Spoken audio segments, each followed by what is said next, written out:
Je vais d'abord me tourner vers Monsieur Vergne. Vous êtes directeur jeunesse, sport et solidarité. Depuis peu de temps, je crois, le terme solidarité a été ajouté à votre titre.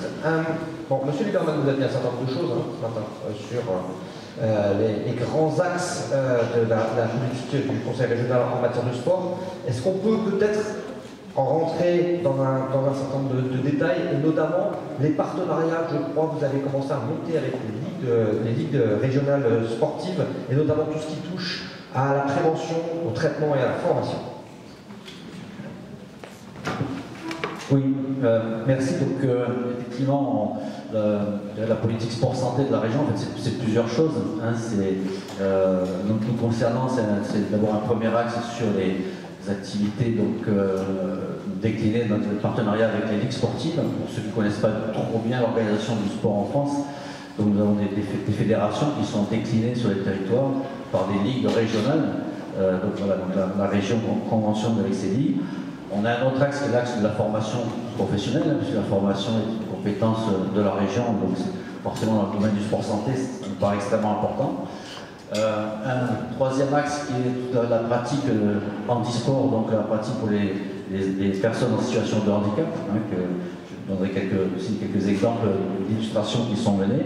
Et enfin, tout ce qui peut tourner autour de la jeunesse, sur la prévention, sur le sport santé, donc en direction des jeunes. Alors, c'est vrai que sur les ligues sportives, la région en fait finance le fonctionnement des ligues sportives, et dans ce cadre-là, donc on a des contrats d'objectifs. Et sur ces contrats d'objectifs, nous déclinons un certain nombre d'activités et les ligues en fait initient des programmes sport santé. Alors j'en ai quelques-uns pour vous que je vais citer, c'est mieux quand c'est concret. On a par exemple la Ligue de badminton qui a un dispositif qui s'appelle Smash ton diabète. Smash ton diabète, donc le principe c'est que les clubs de badminton offrent une raquette et la licence sportive à tous les joueurs diabétiques et organisent des journées spécifiques pour ces publics-là. On a aussi par exemple la Ligue de basket qui a une action qui s'appelle Basket Santé, donc dont l'objectif en fait est d'avoir une pratique qui soit non compétitive, une pratique qui soit mixte et qui soit aussi intergénérationnelle. Donc vraiment favoriser encore l'activité sport santé. Alors on l'a un petit peu évoqué, en plus ils sont présents ici, le comité du sport en milieu rural, qui a un dispositif mobile fort, mais vous aurez l'occasion d'aller pratiquer. D'ailleurs, l'activité qu'on a eue tout à l'heure, c'est grâce à cette ligue du comité du sport en milieu rural. Donc voilà, nous avons un dispositif sport santé bien-être, et ça fait partie aussi des ligues qui répondent à la demande du sport sur ordonnance. Alors je suis d'accord, c'est mieux si on dit sport adapté que sport sur ordonnance, l'activité physique adaptée sur ordonnance. On a le comité de randonnée pédestre, un randonnée pédestre qui a une solution qui s'appelle Prescrit Marche, et qui organise des formations de santé certifiante pour pouvoir développer cette activité de Prescrit Marche, là aussi qui a un lien direct avec le sport sur ordonnance. Voilà, donc quelques autres, alors je ne peux pas tout les citer parce qu'il y a beaucoup de choses qui se font, mais peut-être que tout n'est pas forcément très connu. Non, mais par contre, M. Génico tout à l'heure nous parlait de la difficulté sur l'inclusion en fait, des personnes handicapées dans le sport. Là, je crois que vous avez développé un certain nombre de dispositifs qui, pour le coup, apportent de vrais résultats. Est-ce que vous pourriez peut-être nous dire un point dessus? Alors, donc, il y a un dispositif qui s'appelle les clubs inclusifs. Club inclusif, c'est un dispositif qui est initié par le comité sportif paralympique français, qui est en lieu avec les Jeux Olympiques, donc où l'objectif a été d'utiliser cette formidabilité qu'est les Jeux Olympiques pour faire en sorte qu'il y ait un héritage qui se mette en place et que les personnes en situation de handicap puissent rentrer dans les clubs entre guillemets, de valides. Et pas seulement. Pas du handisport, c'est pas du handisport, c'est des personnes dans les clubs de sport de valide. Voilà, qui puissent être accueillis dans ces clubs. Donc ce dispositif nécessite donc des formations, des sensibilisations de ces clubs. Et aujourd'hui, la région Provence-Alpes-Côte d'Azur est la plus dynamique en termes de chiffres là-dessus, puisque c'est 200 clubs aujourd'hui qui ont le label club inclusif, c'est 70 ligues sur les 85 que nous comptons, 70 ligues qui sont impliquées sur ce dispositif des clubs inclusifs. Donc voilà, donc là aussi des initiatives qui sont très intéressantes à soutenir. Merci beaucoup. Je vais me tourner vers Margot Gianfranceschi. Vous êtes IPA. Vous êtes aujourd'hui pilote nutrition sport santé. Comme un certain nombre de nos interlocuteurs sur la table ronde, vous avez beaucoup insisté sur la nécessité absolue de clarifier les choses entre ce qui est le sport bien-être et ce qui est l'APA et la prise en charge thérapeutique faite par le sport. Comment est-ce que l'ARS PACA a structuré ses politiques santé dans la région? Alors, bonjour à tous déjà. J'en profite rapidement pour remercier la FHF et la région pour leur invitation qui nous permet de parler un petit peu de ce qu'on fait à l'ARS PACA et de ce qu'on prévoit de faire. Donc le sport santé, c'est maintenant un sujet à l'ARS PACA, donc en tout cas à la direction de la santé publique et environnementale, dans les services prévention. Alors déjà, il y a un cadre à notre stratégie, à ce qu'on met en place, c'est celui des plans nationaux, donc le PNNS notamment, la stratégie nationale sport santé. Donc ça, c'est notre cadre de référence.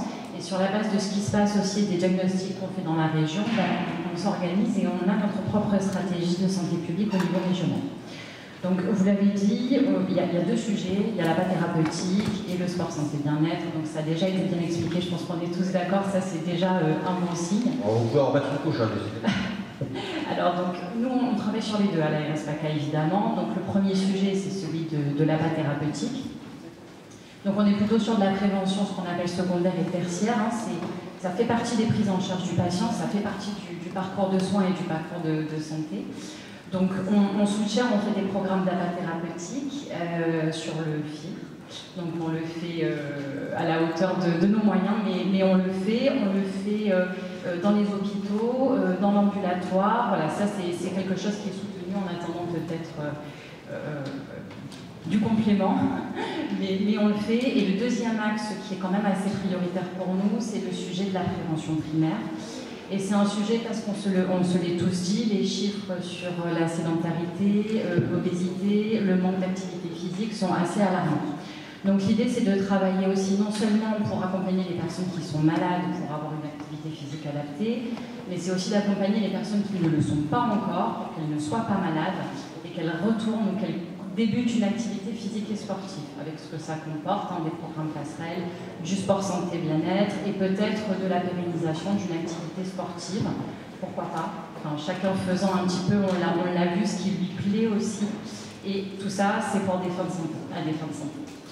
Donc ça c'est notre grand sujet, on y travaille vraiment, on essaie de pousser très fort pour tout mettre en place, les maisons sport santé, qui sont un petit peu le fer de lance pour nous de notre stratégie de ramener vers l'activité physique et sportive les personnes qui n'en font pas. Donc les maisons sport santé, en fait, c'est le levier qui va travailler sur un des freins qu'on a identifié, à savoir la motivation. Retourner vers l'activité physique, c'est très difficile.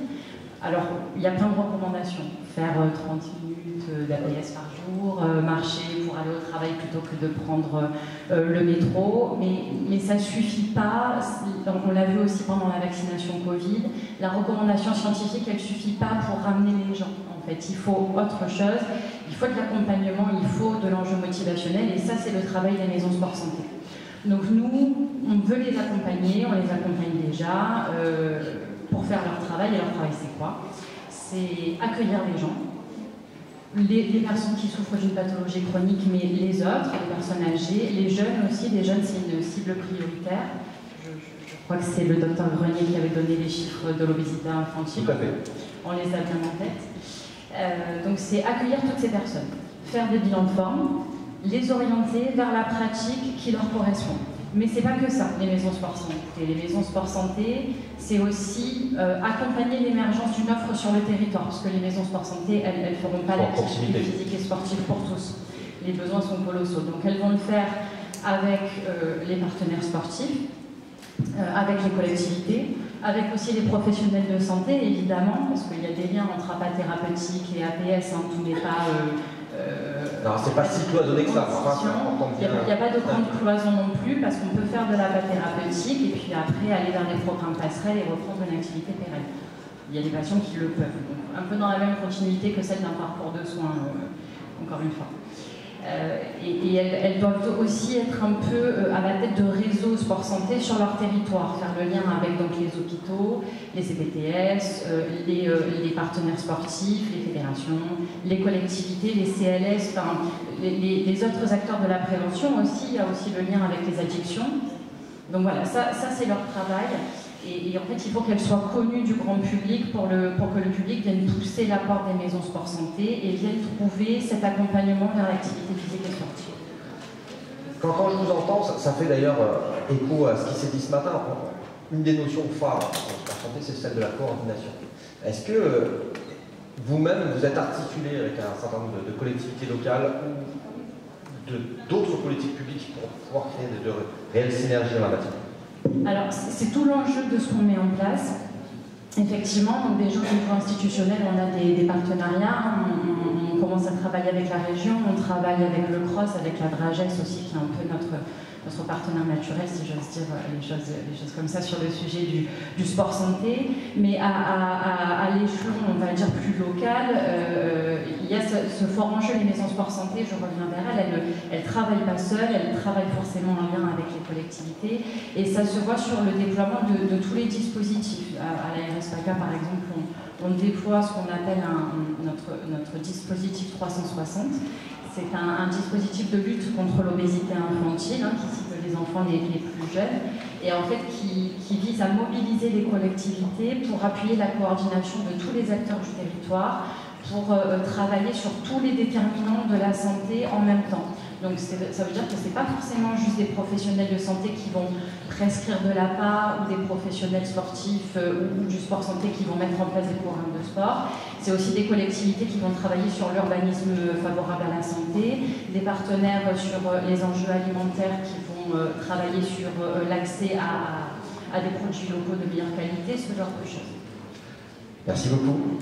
Je vais me tourner enfin vers Odile Diagana. Alors, vous êtes une ancienne athlète de haut niveau. Vous avez été cité tout à l'heure, non pas en tant qu'ancienne athlète, mais pour l'étude As de cœur, et notamment l'article 51 qui en a découlé derrière sur, de mémoire, les maladies cardiovasculaires, l'impact du sport santé sur les patients atteints de ce genre de pathologie et les gains qui étaient générés par le sport santé pour l'assurance maladie globalement. Je vous laisserai en dire un mot tout à l'heure, mais quand on a commencé à préparer cette table ronde, pas vous, mais les autres partenaires m'ont vraiment parlé d'Azur Sport Santé comme étant le bras armé des politiques régionales en matière de sport santé. Est-ce que vous pouvez, là aussi, nous dire un mot sur l'action de votre centre de ressources? Oui, bonjour à toutes et à tous. Effectivement, on est centre de ressources et d'expertise pour le sport santé depuis presque 10 ans maintenant. L'ARS nous a fait confiance dès le départ et encore plus maintenant parce qu'on est devenu un centre de ressources régional pour accompagner justement le développement et la promotion du sport santé au niveau régional. On a une action, notre raison d'être, c'est vraiment la promotion et la pratique de l'activité physique en tant qu'outil de santé, santé physique, morale et sociale, tout au long de la vie. Et quand on dit tout au long de la vie, ça part justement de la petite enfance, lutte contre l'obésité, des programmes de prévention, jusqu'à la perte d'autonomie, donc les plus âgés, en passant par le moment le plus important, le plus long, le travail. Voilà, quand on est au travail, on est sédentaire, effectivement, la plupart du temps, maintenant, de plus en plus. Donc, on a donc une action autour de 3 pôles en tant que centre de ressources. Un pôle promotion, sensibilisation, information, où on met à disposition des outils, des ressources, des éléments justement de plaidoyer aussi pour que tous les acteurs portent le message de la promotion de l'activité physique. On a un pôle expérimentation, innovation, on l'appelle comme ça, ou programme maintenant, où justement on expérimente et on modélise des programmes d'activité physique adaptés ou des programmes de prévention. C'est comme ça qu'on a l'étude As du cœur qui est devenue une expérimentation article 51 sur 5 régions en France. On en reparlera peut-être tout à l'heure. Allez-y, je vous en prie. Voilà, en fait, l'étude scientifique a démarré, a été le starter de l'association Azur Sport Santé, puisqu'on a pu démontrer, grâce à cette étude. 500 patients inclus, c'est ça? Alors, sur l'étude scientifique, on était sur un petit échantillon, mais on a démontré qu'il y avait 30% de dépenses de santé en moins pour les patients qui avaient suivi un programme d'activité physique adulte thérapeutique sur 5 mois, à raison de 2 séances par semaine, avec un accompagnement aussi psychocomportemental, parce que l'activité physique en elle-même, c'est bien, mais si ça s'arrête au bout des 5 mois, voilà, c'est un peu un coup d'épée dans l'eau. Il faut aussi accompagner la personne qui justement est souvent éloignée de l'activité physique et qui a eu cette maladie cardiovasculaire, puisque là il s'agissait de patients cardiovasculaires, à continuer après, et donc à être motivé et à sentir les bienfaits, etc. Donc 30% de dépenses de santé en moins sur cette étude scientifique. Et donc du coup, on a déposé en 2020 un article 51 pour justement montrer l'efficacité, la duplicabilité de la prise en charge par l'assurance maladie d'un programme d'activité physique adulte thérapeutique. Et on a effectivement sur 500 patients dans 5 régions expérimenté cette prise en charge. Et on aura les résultats complets normalement à la fin de l'été. Mais on a nous faire un petit teasing très positif. Comment? Quelques éléments de teasing, peut-être qu'il y a déjà quelques enseignements. Déjà, en fait, ce dont on est le plus fier, c'est que là, on a fait un suivi à 1 an et demi. On a 80% des patients qui continuent l'activité physique alors que le programme s'est arrêté. Sur les bienfaits, on va dire, les bienfaits cliniques, on les connaît déjà, hein, les études scientifiques sont nombreuses pour les avoir démontrées, mais en tout cas, la faisabilité aussi a été très positive. On a travaillé avec 40 effecteurs, une dizaine de centres de soins de suite et de réadaptation, et la chaîne et la coordination s'est faite de façon positive. Donc ça, c'est plutôt super. Voilà, et puis après, voilà, on parle d'activité physique adaptée et Margot Franceschi parlait de prévention. On a pris à bras-le-corps aussi ce sujet-là, parce qu'en fait, effectivement, les jeunes, ce sont les malades ou les non-malades de demain, et on sait déjà qu'ils grossissent déjà le nombre de malades chroniques beaucoup plus tôt qu'avant.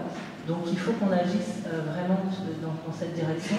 Et notamment, on accompagne un programme Amstramgram qui fait partie du 360 degrés donc de ces programmes de lutte contre l'obésité infantile sur Nice, auprès de 7 écoles élémentaires, où on travaille auprès des enseignants, des enfants, des parents, pour justement leur apporter des outils et un accompagnement pour lutter contre la sédentarité et les rendre plus actifs. La littératie physique, on en parle maintenant aussi, c'est vraiment aussi très tôt leur faire connaître et les faire monter en compétences et en connaissance de leur corps, de comment bouger plus, etc.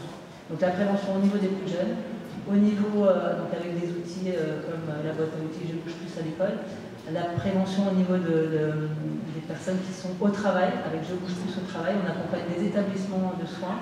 L'hôpital Lambert notamment a été accompagné pour justement mettre aussi de l'activité physique dans le quotidien avec des programmes sur le déjeuner de 30 à 40 minutes, mais aussi d'autres entreprises et collectivités qui ont ce conseil départemental notamment du 06, des Alpes-Maritimes. Et puis enfin aussi auprès des plus âgés, avec le programme Prévention Active Senior, on a sur les 2 départements des Alpes-Maritimes et du Var, depuis 7 ans maintenant, mis en mouvement avec des programmes de 3 mois offerts, plus de 1500 seniors dans 90 communes des Alpes-Maritimes et du Var. Et ce qui est vraiment très positif, c'est que ces personnes-là, après avoir fait ces 3 mois d'activité physique, ressentent tellement les bienfaits, les bénéfices sociaux, parce que c'est le lien social, les gens sont aussi en perte d'autonomie, mais en isolement social, notamment dans les territoires reculés, et ressentent tellement ces bienfaits sociaux, physiques et mentaux, psychologiques, parce que quand on bouge, on est mieux dans sa tête, on est plus optimiste, on a une meilleure humeur, on a une meilleure santé mentale. Ils continuent après, même en payant, puisque ça a été offert au départ par la conférence des financeurs de la perte d'autonomie, mais après ils continuent l'activité physique, et on a fait une étude qui a été publiée dans Santé publique France. Il y a vraiment des résultats très positifs quand on les accompagne aussi, et les éducateurs sportifs, et je finirai là-dessus, justement, sont vraiment les moteurs et les artisans de cette remise en mouvement. Et on travaille actuellement avec la région Sud sur une expérimentation de certification complémentaire pour les éducateurs sportifs, pour tous les éducateurs sportifs, parce que les enseignants APA ne sont pas assez nombreux pour qu'il y ait un maillage territorial suffisant, pour qu'ils puissent être présents au plus près des personnes éloignées de l'activité physique ou des patients. Et du coup, cette certification complémentaire permettra de reconnaître aussi et de leur donner les compétences pour accompagner les personnes éloignées de l'activité physique.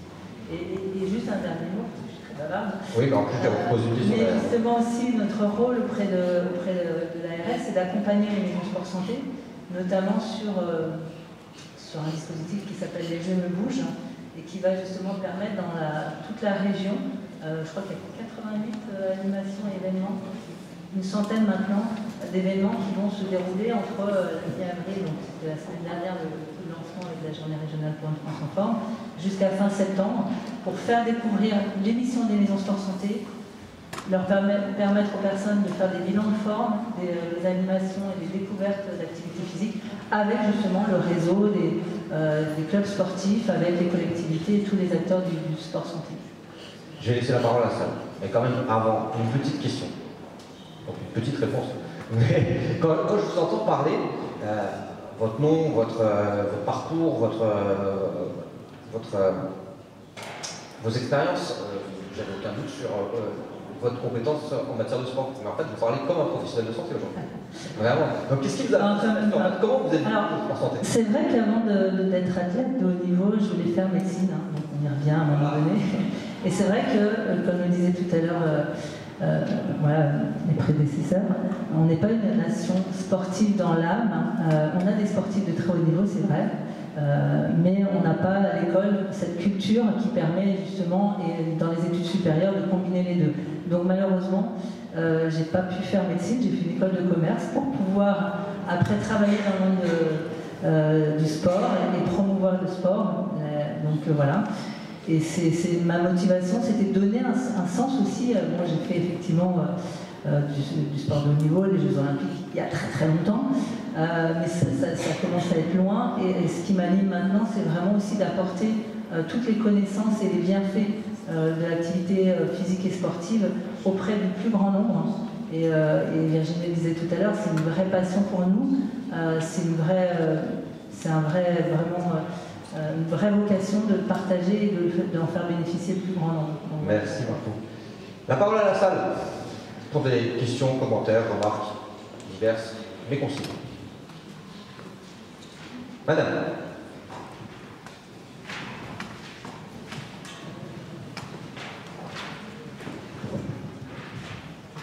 Bonjour, Joanne Rivera, je dirige des établissements publics dans le champ du handicap. Et je veux simplement témoigner effectivement des activités adaptées, de physique adaptée et sportive comme vecteur de société inclusive. Aujourd'hui, nos jeunes, dans les structures d'accompagnement, notamment les IME, participent à différents dispositifs dans les murs.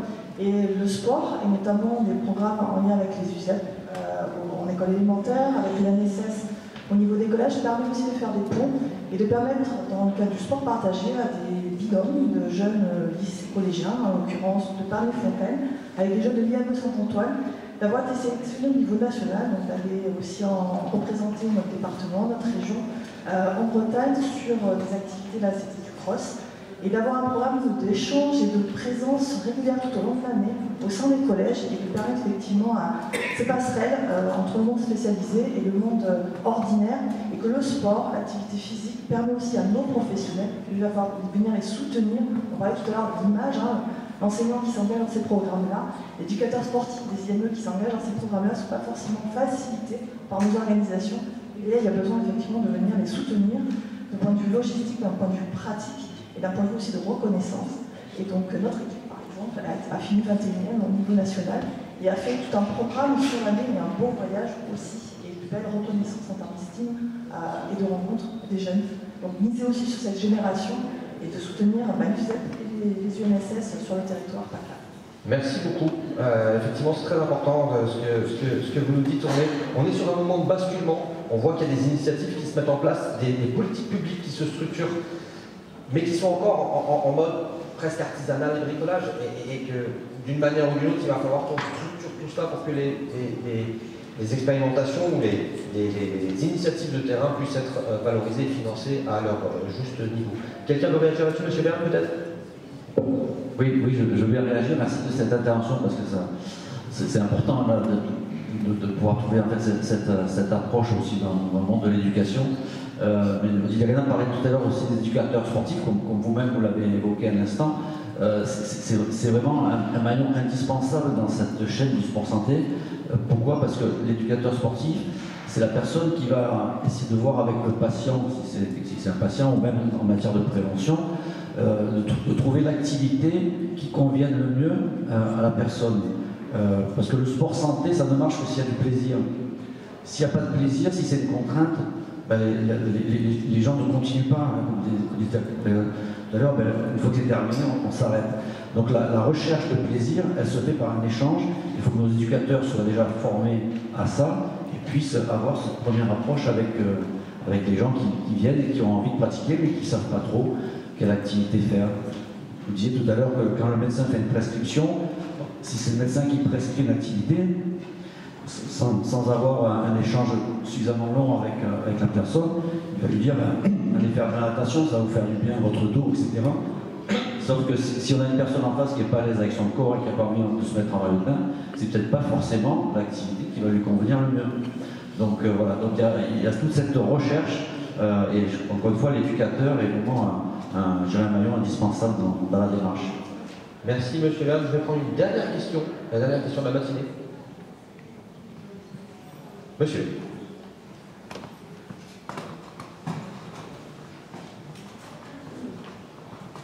Bonjour, je suis François Randazzo, je suis secrétaire général de l'URPS Kiné-PACA et président d'un syndicat représentatif de kinésithérapeutes. Alors ces échanges sont très intéressants, mais l'impression que j'ai, c'est qu'on est en train de s'occuper du symptôme. On fait le constat au niveau de notre société que nos concitoyens ne font pas assez de sport et que ça a un impact défavorable sur leur santé. Donc, et là, on est en train de traiter le symptôme. Il faut le traiter, hein, effectivement, voir comment faire pour que ces personnes puissent prendre une activité physique régulière qui leur permette d'aller vers une amélioration de leur santé. Par contre, est-ce qu'au niveau des pouvoirs publics, il y a une prise de conscience pour traiter la cause de ce mal et en fait d'aller au niveau des écoles et donner cette culture sportive qui fait tellement défaut à notre pays pour que demain, nos concitoyens aient cette activité physique adaptée, enfin cette activité physique et qui les empêche de tomber malades et d'avoir des impacts délétères pour leur santé. Merci beaucoup, très bonne question autour de laquelle on a tourné sur plusieurs tables rondes. Est-ce que quelqu'un veut répondre brièvement à cette question? Madame Francisci, peut-être? Alors bon, je ne parlerai pas pour l'éducation nationale parce que je pense que c'est un sujet qui leur appartient en grande partie aussi. En tout cas, ce que je veux dire, c'est qu'on en fait le constat, je pense à l'ARS, on le partage avec plusieurs institutions, y compris avec l'éducation nationale qui met quand même en place des programmes qui démarrent sur les 2 heures d'activité physique hebdomadaire et 30 minutes d'APQ. En tout cas, ce que je peux vous dire, c'est que nous, à l'ARS, on souhaite aussi s'emparer du sujet et déployer un programme qui est probant, qui est connu, qui s'appelle ICAPS, pour justement sensibiliser. Alors, ça cible plutôt les adolescents, mais en réalité, on peut le décliner sur toutes les tranches d'âge, qui permet en fait d'avoir une approche, on va dire, socio-écologique de l'enfant ou du jeune dans son environnement, pour le ramener vers l'activité physique et quelque part avoir ces notions que j'ai entendues et que je partage de culture sportive et de plaisir pour justement pérenniser la pratique. Donc voilà, je ne sais pas si c'est une réponse qui peut au moins vous satisfaire. Merci. Monsieur Verne, toute dernière rapide intervention. Oui, non, c'était pour rebondir là-dessus. On a à la région un parlement régional des jeunes, c'est 124 jeunes qui siègent ici même dans cette institution. Et cette année, ils ont voulu donc prendre en travail de réflexion pour eux la santé mentale chez les jeunes et comment le sport peut aider justement à la santé mentale chez les jeunes. Alors, je voulais juste dire ça parce que ça montre que les jeunes aussi se préoccupent de cette pratique et notamment sur l'impact psychologique que peut avoir le sport en matière un peu thérapeutique. Ouais, et sur la santé mentale des jeunes, on a beaucoup à faire. Merci beaucoup de cette précision. Je vous remercie tous les trois pour vos interventions.